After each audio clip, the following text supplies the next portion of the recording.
Hey everyone, welcome back to Mastering the SAT with Alex and Taylor. I'm Alex.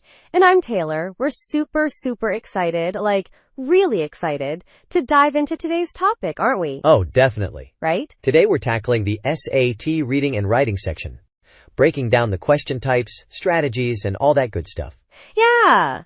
And we'll share some insider tips to help you boost your score and walk into the test with confidence. So grab a snack, get comfy, and let's get started. So first things first, let's talk about the big picture. Okay. The SAT reading and writing section is, a huge part of your overall score. Right. It's not just about reading passages and answering questions. Absolutely. There's so much strategy involved. So true. There are three main categories of questions: reading, rules, and rhetoric. Wait, can you break those down a bit? Sure thing.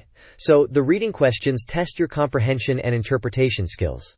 Like understanding the main idea or figuring out what the author is implying? Correct.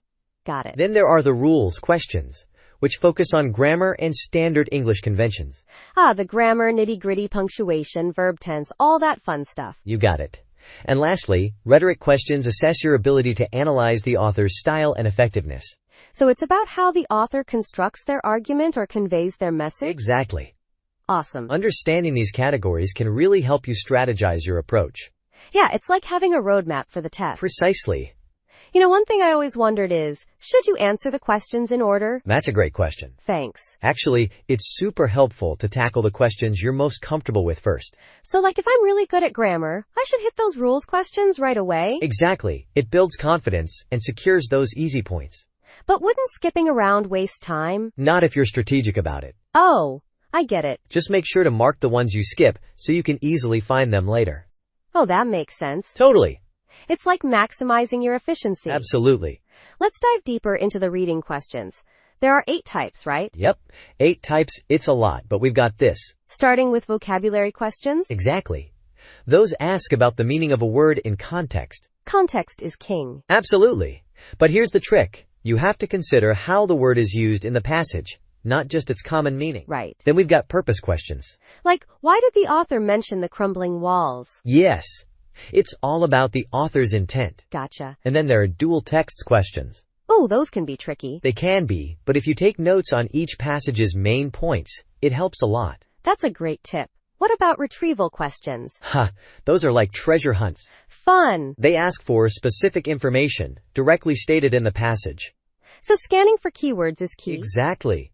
And then main idea questions. Right.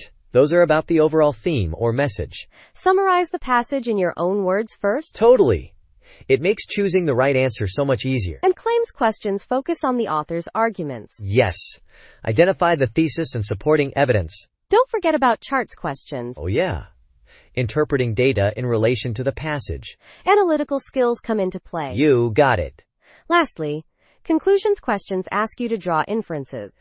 Indeed. Let's talk strategies. What are some common pitfalls to avoid? Great topic. Thanks. One big one is misinterpreting the question stem. Oh no. Like not noticing, it's asking for what the author implies rather than states directly. Right. Also, overlooking context in vocabulary questions. Been there. Don't jump at the most common definition. Exactly. Another pitfall is ignoring contradictory evidence. So always double check the passage before settling on an answer. Absolutely. Time management is crucial too. Yes.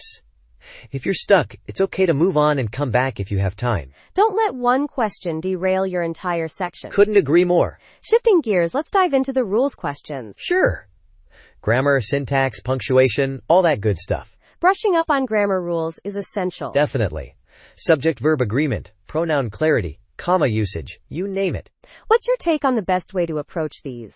I recommend the elimination method. Oh? Rule out options that are clearly incorrect first. That narrows down the choices. Exactly. And for rhetoric questions? It's all about effective writing. Improving the organization or style of a passage? Yes. Understanding the author's purpose and how ideas connect. Transition words are key. Precisely. Let's touch on time management. How should students allocate their time? Well, there are about 52 questions in 65 minutes for the reading section. So roughly 75 seconds per question? You got it. But some questions take longer. Right. So budget your time per passage. Maybe like 13 minutes per passage? That's a solid plan. And for the writing and language section? 44 questions in 35 minutes.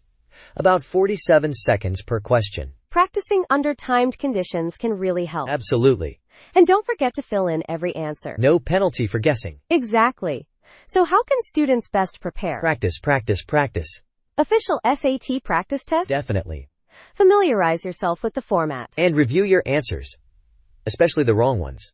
Understanding why you missed a question is key. Absolutely. Reading widely helps with the reading section. Great point. Different genres, different styles. It's like building a toolkit for success. Couldn't have said it better. Any final words of wisdom? Just remember, mastering the SAT is a marathon, not a sprint. So true. Don't get discouraged if you don't see improvement right away. Stay consistent with your study habits. And take care of yourself. Sleep, eat well, all that good stuff. Self-care is so important. You've got this. With the right strategies, you'll rock the test. Absolutely. Well, that wraps up today's episode of Mastering the SAT with Alex and Taylor. We hope you found these tips helpful and feel more confident. If you have any questions or topics you'd like us to cover, reach out. And don't forget to subscribe and share our podcast. Thanks for tuning in, everyone. Until next time, happy studying,